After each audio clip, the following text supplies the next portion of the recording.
All right. Thank you. You guys can see my screen okay? Yes. Yes. Okay, good, never know. All right. And how much time do we have just so I can keep track? We have So- about 30 to 40 minutes. You can Okay, we present wanna- the first 10 minutes, 10, 15 minutes, and then we'll have discussion afterwards. Okay, cool. Like I said, I probably put together too much information, so I'll just take 10 minutes to go over this and then, yeah, let's talk. Okay. So I usually just start off because I'm not sure the background knowledge of everyone, but Exceptional Children at a glance, what we do. Our work is pretty much driven by the Individuals with Disabilities Education Act, which is federal legislation. We also have state and local policies that govern our work. Exceptional Children means special education. We're one of the few states that actually call it Exceptional Children, but it is special education and related services like occupational therapy, speech therapy, physical therapy. Key components of the work we do is like evaluating and identifying students with disabilities. We call that our child find responsibilities. So we have start serving students from age 3 to age 21. There are 14 different areas of disability. Children can be evaluated and eligible for one or more disabling conditions. Once they are found eligible, we create what's called an individualized education program, an IEP. And that's a really detailed legal document that outlines all of the work that we're going to be doing with a child, setting goals and objectives, what supports they need, what services, etc. Key aspects of our work are providing a free and appropriate public education. The appropriate part of it is usually the term that's up for debate, and that really is the individualization that we are supposed to be doing with children. And it's detailed through the IEP that we're using student-specific data to meet the unique needs of each child with high expectations. I heard that through the talk this morning. That was really amazing. And then serving kids in the least restrictive environment. This is key, and this is probably where we do the bulk of our work too, is making sure that students are educated with their non-disabled peers to the maximum extent appropriate. There's a lot of work to be done there. So that's Exceptional Children's Services. In Durham Public Schools, just kind of look at some of our trend data over the years with identifying students, students who have been eligible. The blue line is we do two child counts each year. In December 1st, we do our federal count. And that's how many students with disabilities with IEPs are enrolled in our district. And the red line is for April count. The December count generates federal funding, and the April count determines our state funding. So you can kind of see over the years, and I've been here since 2010, 11. So you can see that's the starting point there. We've increased our identification of students with disabilities, and this head count here, child count, does include preschool. Preschool has contributed to a lot of the growth of our numbers as well, as they have enhanced their child find processes. You can tell this year, obviously, the dip with COVID. We did lose quite a significant number of students because of COVID in the Exceptional Children's Program. This is specific preschool only. You can kind of see how they were growing over the years. Big dip this year. We're hoping that our students will come back to us. Again, the December and the April child count information. This is a lot on this slide. This gives us our historical information by the 14 areas of eligibility. Just in Durham Public Schools, the percentage of our students identified for services, where they fall in the last category is the most current percentage in the state of North Carolina. So if you kind of glance, you can see autism. Students identified as being autistic has increased pretty significantly over the years. I think other districts would probably see the same trend. It also comes with changes in the definition. It's become autism spectrum disorder. So it's a wide range of students' needs that can qualify in this area. Another area to note in the trend across the nation is the highest incident, or where students are identified the most, are in the specific learning disability area. And speech language impaired is also usually one of our higher ones, as well as other health impaired. You can kind of take a look at that and see any changes over the years. Let me move my bar over there. Okay. What is specific learning disability, being that that's the highest? What falls under that? Yeah, and there have been recent policy changes with that too, that's important to know as of July 2020 with how we identify students with learning disabilities. So technically the policy says specific learning disability. There's like 7 different areas within that you can have a learning disability: basic reading, reading comprehension, math calculation, math reasoning, oral comprehension. Until recently, we used to identify students as SLD based on a discrepancy between how they were their IQ score and their achievement score in those areas. So if there was a 15-point or more discrepancy, that would possibly indicate a learning disability. That has since changed, and we can no longer use the 15-point discrepancy, which was flawed. And now we're supposed to be using child's response to intervention as a key part of the evaluation process, which in Durham Public Schools is the MTSS. You probably heard of that, multi-tiered system of support. And that's a whole nother workshop that we could do on that, understanding those changes and some of the, pros and cons with that new system. And you guys, yeah, we got a small group. Jump in if you have questions as I go. That's totally cool with me. This is just important to know before I get into the next. Ms. Lewis, we were trying really hard to dig into our data in EC about race and ethnicity with disability. And I want to say, like, the data I'm going to show and we did pull is unofficial because we have to get that from ECATS. That's the Every Child Accountability Tracking System, which is what we have to use by the state of North Carolina. It was newly adopted. And ECATS has some challenges with getting data out of it. So we are working diligently to keep digging deeper into our data. But this is just Durham Public School data on the website. And then we get into, this is interesting. So these are 14 areas of disability with the AU, DB, those are the abbreviations for them. And then we have the racial breakout. I know that every year we get a report from DPI about our disproportionality status in Durham Public Schools for EC. And the last one, it's usually a year in arrears. They're never like up to date with current data. So the last one, go ahead. No, I'm sorry. I was just saying, we've been looking at that for the last decade, and the not having data be up to date is not changed. Yeah, it's a problem. That's why we want to be able to control it as much as possible. So that it's got to be live and current, right? It's good to look at trend data, but it's also, you need to know in the now. So what this says is the number of students in each of these areas by race identified. Historically, if you look at IDMI, that means intellectual disability mild. We are on a warning list in Durham Public Schools for that area for Black males. So you can kind of look here, and this is just the raw number. Look at, compare to white, right? 124. And then what we need to do is look at proportionality, like based on the percentage of students, and that's what Durham, that's what DPI does. They look at a risk ratio based on the percentage of students who are Black and identified as students with disability, the percentage of students that are white. Is there a significant discrepancy in how we are identifying students? So this is one, we get disproportionality analysis in identification, which is how we're identifying the eligibility area right here, in placement, how we're serving students, and in discipline. Those are the three main areas that DPI gives us our old data on. So here you can just even look, and we don't have the risk ratio analysis, but we know that IDMI, and I'm going to say, here's what I'm going to say about IDMI. There are areas of disability that include some subjectivity of identification. IDMI is arguably one of them, intellectual disability, because it's based on a student's performance on cognitive measures or IQ tests, as well as adaptive behavior measures are the key components in achievement. And those are all standardized tests. Adaptive behavior are like behavior rating scales that we have either teachers and parents fill out to see how students are performing on like basic life skill functions, independent living skills, communication. Those alone involve subjectivity, just like any behavior rating scales that someone's filling out based on what their perceived knowledge of a child is. And that's where bias comes in, right? Who's filling them out and what are their biases that go into these? So emotional disability ED is another one of those. A lot of subjectivity going into that. IDM is ID moderate, IDSE is ID severe. So and that's all contingent upon the where the child performs on their cognitive assessment, the IQ test, how far it is from the norm. Other health impairment, or OH, is another area that we've kind of been looking at a lot.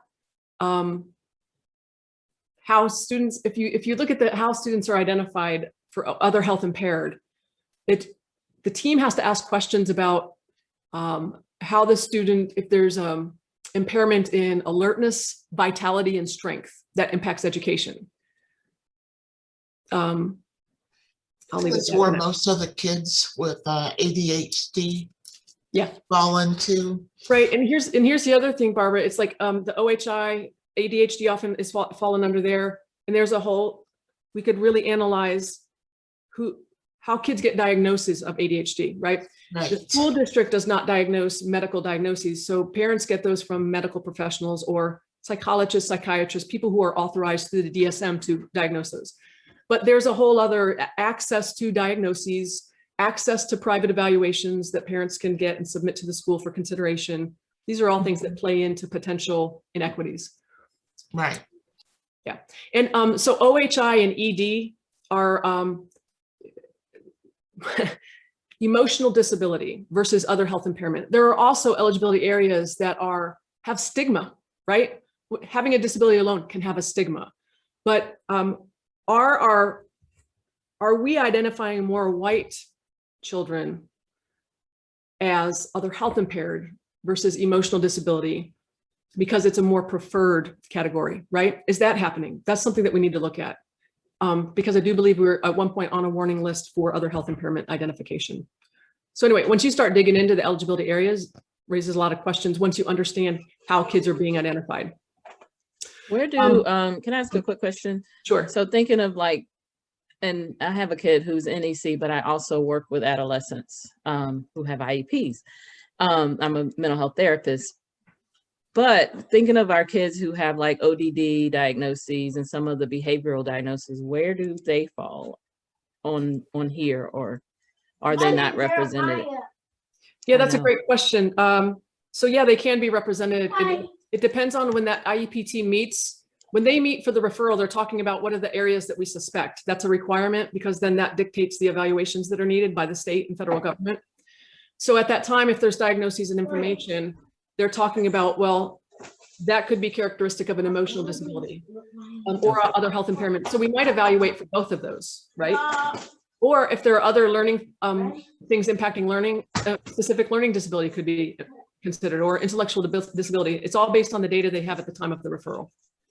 Okay, and then so following up to that, when I was looking at that last slide, I noticed that under learning disability, LD, there were very high numbers of African-American and Hispanic children there. And can you speak a little bit to why that might be so high? Some of that I think is what we have to look at is the proportionate, like, let me go to this next slide. If we look at our overall EC population in Durham Public Schools, of the 4,126 here, you see at the bottom, K-12 that we had from our most recent April count. So of that many students, which is low because of the pandemic, of that 4,000, right, almost 50% more are Black or African-American students. And this is based on what we get from Power School and ECATS. So proportionally, right? And then we have to also look at our Durham Public School population. When we go back to that first slide I showed you here, of our overall school population, if 41% are African-American, 19% white, Hispanic, 33%, we've got to do some deep, honest analysis of risk ratios and proportionality. So when you look at this with LD, it's because we have a higher number of Black or African-American students in Durham Public Schools. And then they're also represented in EC identification. And LD is the highest area, highest incidence area, just across the nation anyway. It's where most students tend to be found eligible. But what we're missing here in the data that we don't have, that we need to find is it disproportionate, right? Based on the number of students in Durham Public Schools, the number of students be identified by race in EC, and then in these areas, is it proportionate? And there's a lot Thank you for that. when you talk about the assessment for LD, isn't a lot of that pretty subjective? Is that where you do get into the assessments that are the teacher and the parent when you're looking at a lot of the LD and performance? Can you just speak a little bit more about that? Sure. I think, yeah, so we used to use up until recently, use the 15-point discrepancy with LD, which at least provided some quantification of the process, right? The issue is with, in my opinion, and you'll see it in the research, IQ tests and standardized tests, right? There's arguably bias in those. So just having a 15-point discrepancy doesn't necessarily mean there's a disability, but that's what we were using before. There is a component of observation, right? It's not the determinant factor, but the changes in LD take away that 15-point discrepancy and a big piece of data that we're supposed to be using now. So these data don't reflect the policy changes for LD because it's based on the old 15-point discrepancy, which was flawed, right? Which was flawed. But the new policy takes away that discrepancy and says that we should be looking heavily at how students are performing in relation to their peers with appropriate interventions given, right? So this is where MTSS comes into play. Students struggling and that discrepant from their peers, what's the response system from the school and district with MTSS? What interventions are being used to what level of intensity and frequency, and how are we collecting data on that to show that the student, you got to give students an opportunity to be responsive to interventions before you call them disabled, right? So the subjectivity with that becomes with the intervention piece. Are we using research and evidence-based interventions? What are we using as a district, as a school? Are we using them with fidelity? And are we collecting data to show how students are doing as part, and that's a big part of the LD evaluation now. Can you speak a little bit about the fidelity piece? You know, implementation has always been an issue. So if you have general ed teachers who aren't, you know, who aren't trained in multidiscipline responses, so how do you determine whether or not whatever plan is being fully implemented and that the teachers are actually prepared to be able to implement those? That is the question of the day. And I'm gonna, people who know me know that I am always honest and completely transparent. One of the greatest challenges for us in the exceptional children's world is that we rely so heavily on school teams with those interventions and data to help us determine if children are eligible.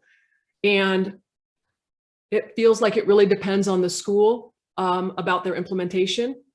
And we are charged with really heavy decisions on finding children eligible with a lot of missing information sometimes.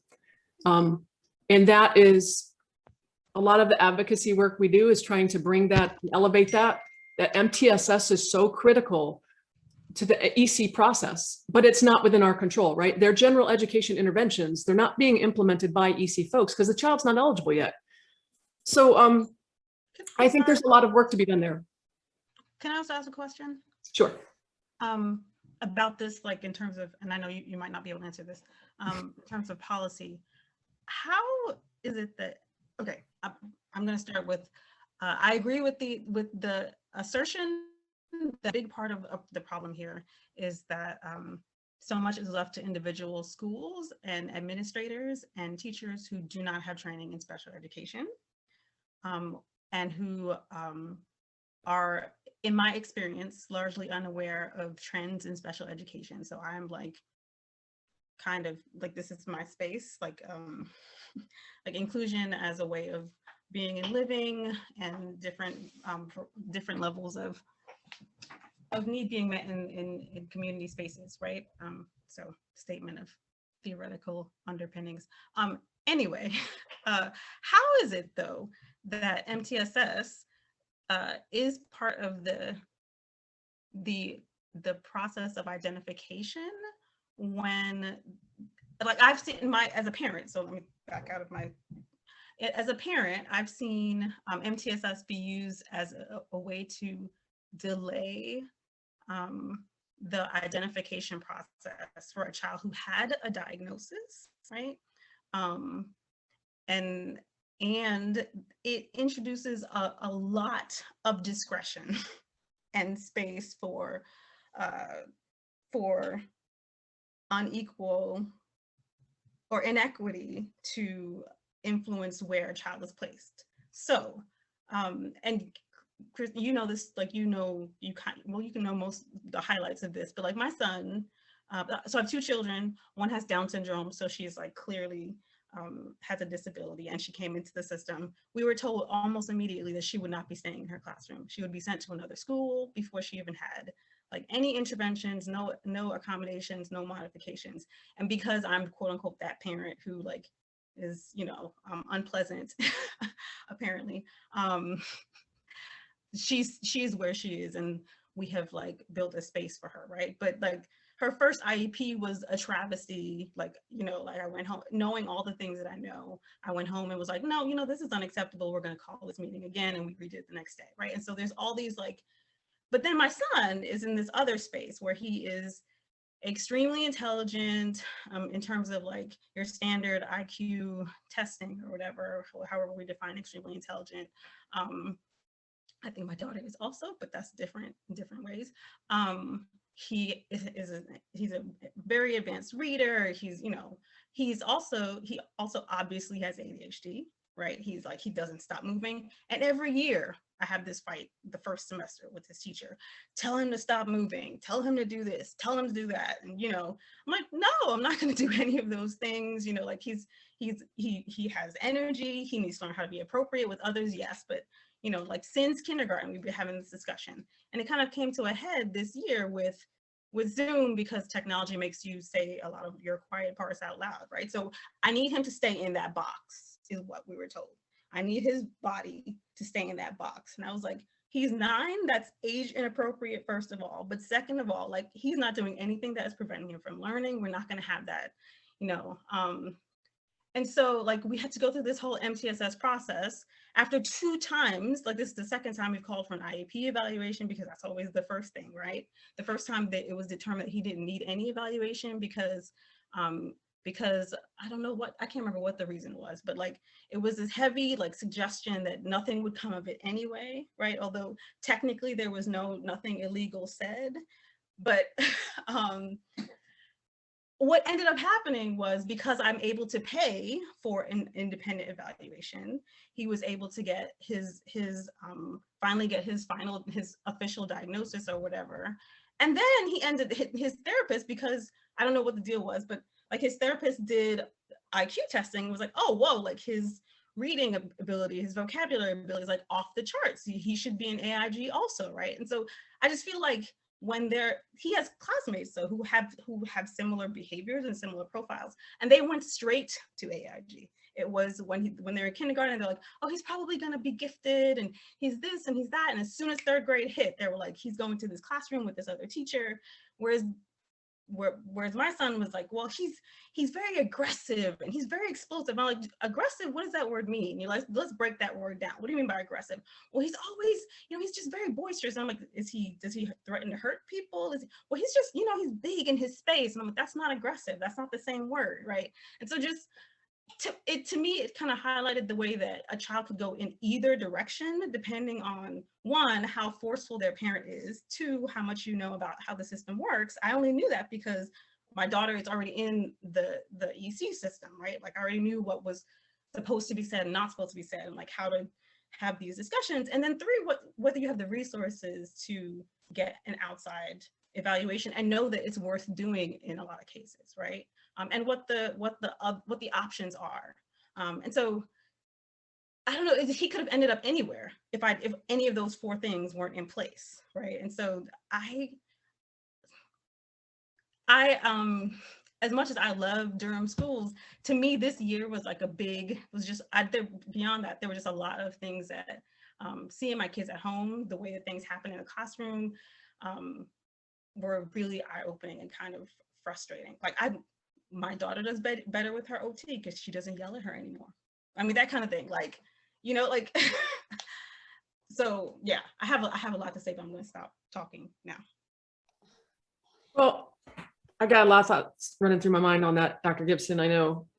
I was just talking with someone recently, like there's this huge part of me that kind of wishes sometimes that and it connects to the talk this morning, we didn't have these systems in place, like even special education, right? It's like, if it functioned the way that it could, right? And it doesn't function in a vacuum. It's so connected to the system, right? The inclusive philosophy and beliefs that we have as a district or don't have, right? How it comes from the top down about what we believe about children, children of color, children with disabilities, and how it gets down to the teacher level and the accountability level. Like sometimes I just wish, like, I think when we create advanced academics in EC, you know, they came out of times when kids were like not even for EC, not even allowed to be in the public school, right? So it came from a place of goodness and advocacy. But sometimes I feel like it becomes a pigeonhole for some kids, right? And depending on the level of expectation that we hold for the people working with children who are working with children with disabilities, it can be a really powerful thing and change lives because I've seen it work well, or it can be a place where kids go with low expectations.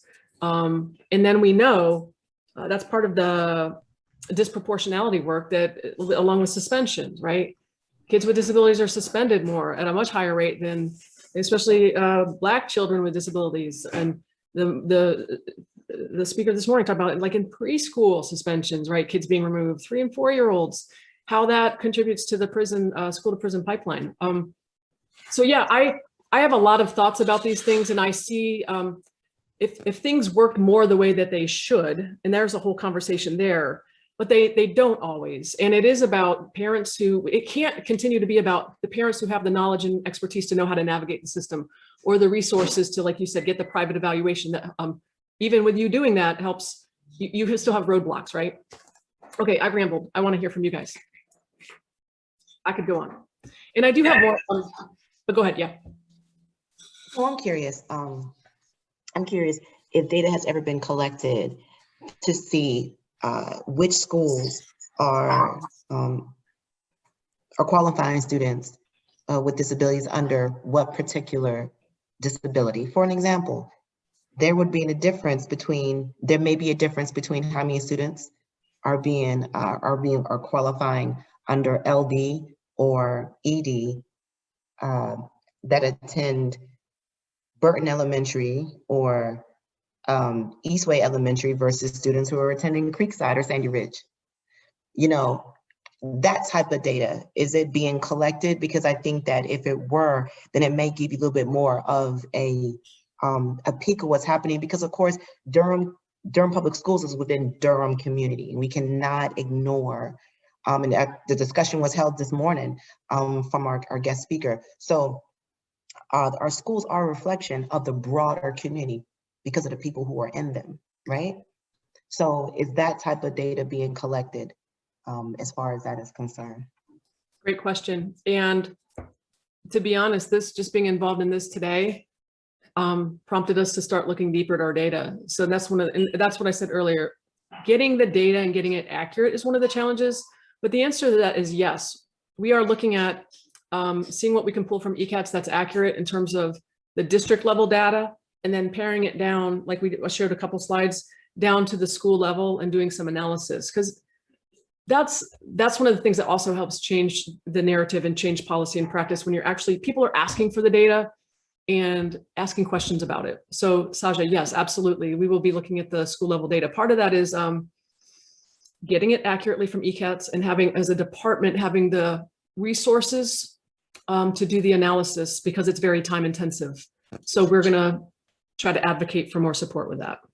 But disproportionality has been an issue across the board in practically all 100 counties, which really speaks to the implicit and sometimes explicit bias that exists in LEAs across the state. And I don't know when we have ever addressed that in any kind of way other than quantitative data. Some of the other issues that makes that hard, unless things have changed, is that, you know, every LEA is its own little kingdom, and depending upon who's in charge determines how well things are implemented and what policies are followed.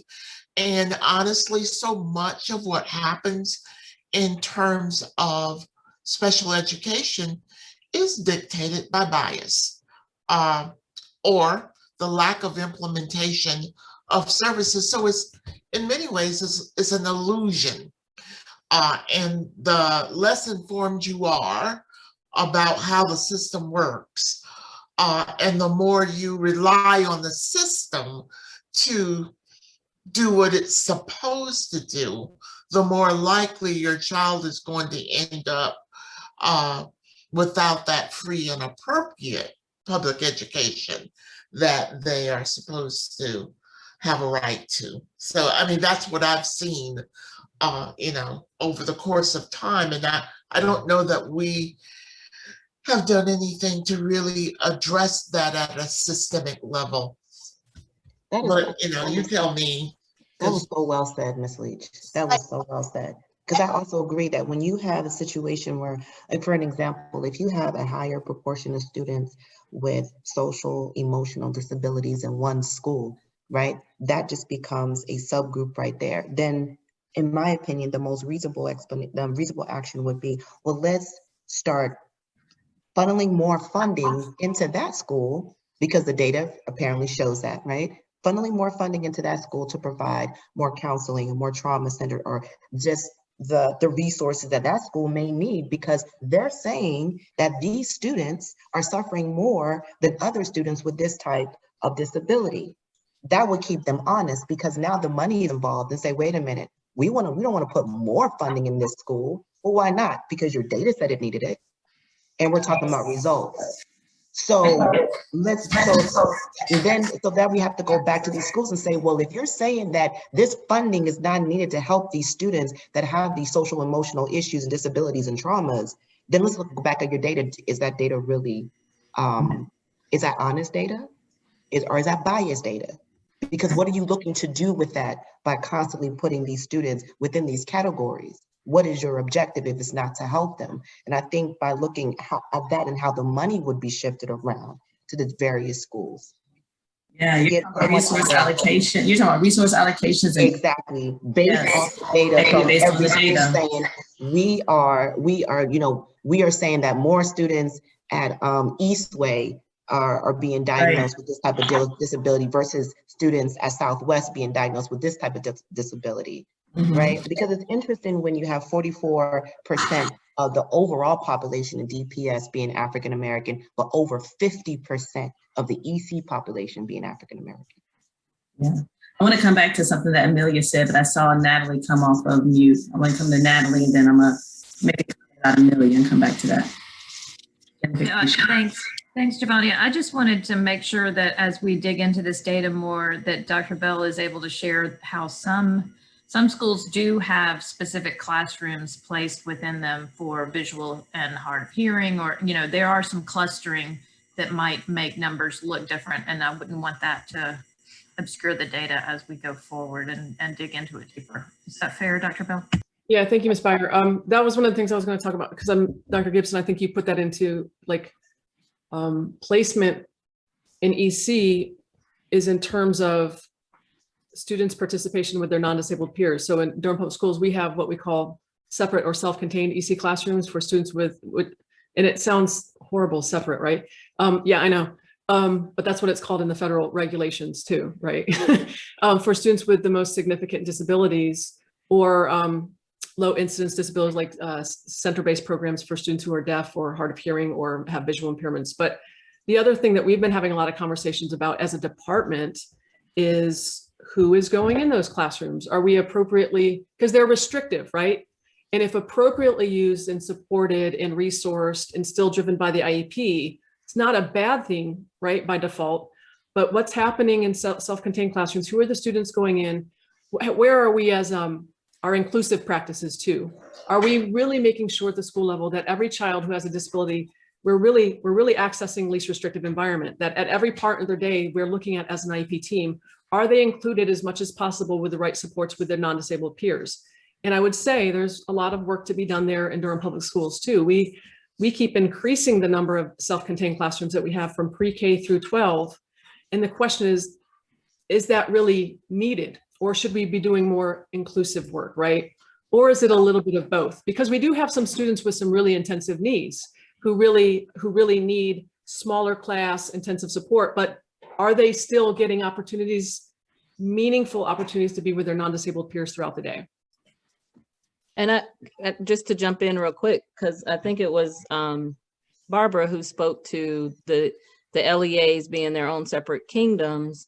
And even within that, the schools doing their own thing. My kid is in separate self-contained classroom, and an unpopular opinion, I love having him there.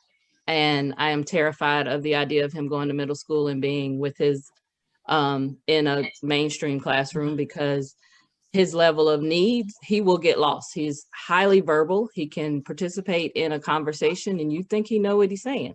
He has no clue what he's saying. And he will get lost in a mainstream classroom because of that. However, at Southwest, and I have no problem shouting out my school because I love it, he is allowed to do specials with non-disabled peers. He is allowed to go in the mainstream classroom at his level of ability, at the frequency that benefits him. He is allowed access to the entire school, to everybody. I can't, because I live in Durham. I've always lived in Durham. I'm a Durhamite. My kid goes to school in Durham, but I work in Wake County, so I'm very familiar with their system. And I will say Durham is doing much better. Even with its problem, it is doing way better than Wake. But anyway, but I know that if he was at a different school, his self-contained setting may look very different. He also has a Black teacher right now who recognizes that he responds better when the literature, or like when the books we're reading in class have kids in them that look like him, when the lessons have characters that look like him, when the words we use are within his language and understanding his culture, that kind of thing. Next year, he'll go to a different teacher that doesn't look like him and may not have that understanding, and that terrifies me. However, I know, he's lucky to have me, and I'm not worried about him. But the reason why I have become so active in this place is because I see the other kids that look like him in his classroom who don't have the parental support for whatever reason. Parents are working, parents don't understand, they don't have that. And no judgment there, but I want to be able to support those parents and make sure that their kid is getting the similar experience and things that my kid is getting. So I wanted to say that separate setting is the most restrictive, but if the school uses it with the IEP, it doesn't have to be. Yeah, and sometimes the least restricted environment is a self-contained classroom. That should be individualized, recognizing that there are some kids who are going to thrive in that atmosphere with targeted instruction, the way it's supposed to happen. And it sounds like your son is getting exactly what he's supposed to be getting. So, least restrictive is different, and it should be based on individual needs of kids, not because it's easier for the school in some way, but because it is the best setting for the child. I agree. So there are definitely times when my daughter said, like, we've had conversations before our IEP meetings, and so she feels like for math time, she wants to go to her EC teacher. For reading time, she wants to go to her EC teacher. And I agree that there are times when kids that becomes the least restrictive environment for learning, right? That said, I think the broader cultural question, because I always go back to the structural question. The structural question is, like, there are places where the expectation for involvement in the general setting is just higher, right? And so the default expectation for teachers in that general setting for creating an inclusive space where he doesn't feel, not just him specifically, but where students with disabilities don't feel lost as a default, right? Where the expectation is, I was told by the second grade teacher when my daughter came to the school, well, she's not going to be here long, so it doesn't matter. Like, you had her for less than a month, right? And so the expectation, yeah, clearly she's going to be lost because you're not teaching inclusively. That is a skill. That's something you have to learn how to do. You have to structure your classroom in specific ways. So yeah, a much larger portion of students are going to be lost in that classroom because you're not making space for them. In much the same way that if we still had segregated schools, we would say, well, yeah, Black kids are not going to belong here. They're not going to feel this way. They're going to feel that way. Yeah, they would if you're not teaching in inclusive ways, right? And so while I do agree that I'm not saying we should bar all like special education or spaces where students are pulled out or they have their own classrooms, I think our default line is just way too low in terms of expectation. I want to add to that too. It's just from my perspective of it's how we prepare and support not just special education teachers, but the vast majority of our students are educated in the general program. Like 80% or more of our students are educated within the general classroom for the vast majority of their day. So how are we as a district preparing our general education teachers to know how to effectively work with all kinds of students, not just students with English language learners, differentiating for kids who, you know, academically gifted, you can be gifted and have a disability, right? So how are we supporting them and our EC teachers? We are, I think as each year goes by, I don't have the stats in front of me, but it's getting harder and harder to find qualified teachers in special education, right? We need the best and the brightest to be working with our most highest struggling learners. And what's happening over time is we're getting more and more people that are very well-intentioned and can end up being really great teachers, but there's an investment that needs to be made in developing them because they're coming in with no special education background. I was 4 years of my education I focused on special education to become a teacher. My entire career has been in special education. We've got people coming in that don't have any background who are supposed to have this really specialized knowledge and training to close that gap with these kids that have these really big deficits. So that's another challenge that we face as a department. So one of the places where we really need to advocate for change is in teacher education. Yeah. Because so often general ed teachers have about one semester of education around special education, yet they are required to accommodate kids with special education needs in the general ed classroom. So that is definitely a place, and it's, you know, special ed is not particularly sexy in grad school, whether you're going to be a teacher or not, or whether you're going to work with the population in general who may have special you know, have a disability. And it's school administrators. School administrators do not come into the profession getting much training at all on how to lead for special education. Yeah, So, and they're not required as administrators to really even know that much about special education law. it's true. So they don't have to know any more than they want to. They just have to have good numbers at the end of the year. Hi, can you guys hear me? Okay. I'm sorry. We only have 2 minutes and you guys have, I mean, this flew by. It's so interesting. I love how active and how many questions you guys had, but I wanted to take time to see what some of these actions are going to be. I know we're giving you, you know, our grievances, and you may not have known these coming in, so you may not have anything, but I want to know, see, like one of the pieces was Ms. Barbara was talking about was, okay, these, I think you said it's called LEA. Is that what you said? LEA. Yeah. This has been going on for a long time. So what things are being put in place to address it? I've seen a common theme seem like, you know, the info, access to info, getting the information, getting the numbers. So what are some of the actions that the department is, you know, are using to change this? Because we can't kind of, you know, rely on that crutch of not being able to get the information. Is there something that, some kind of program or something that you guys are going to come up with? Like, what are the steps we're going to use to fix this access to information? As a department, right, I said that we're trying to pull what we can from ECATS and trying to make sure that it's accurate, which is an issue with ECATS.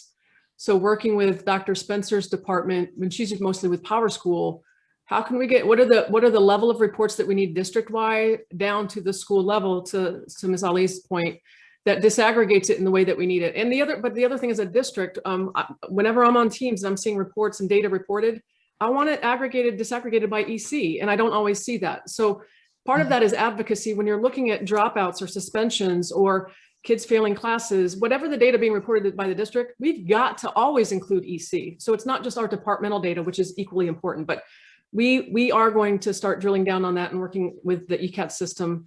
And I have to work with administration to figure out how to do that in an efficient way so that it doesn't take an entire year to get the data, right? That we can have it in a timely manner, because it's time intensive to get right now. Mm-hmm.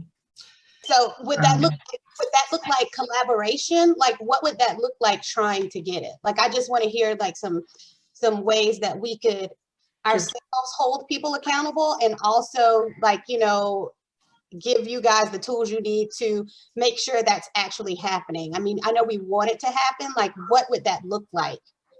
I think first is for us as a department, since we're the ones that have access to the ECATS program, is working with DPI to pull the data that we can, get some information about how much time would it take to dig down to the school level, and coming into agreement about what are the key data sets, key metrics that we need that can help us inform what's happening and what we need to do. So I do feel like a lot of that at this point in time falls on us and me as a leader to get. And then if I have challenges getting it, reaching out to my leadership to say, hey, we're really struggling, but this is important data. Can you help us? And what can families do to help you get that data? You know, we could be partners with you in that process if you were willing to partner with us. And it's also critical for families to be educated about special education law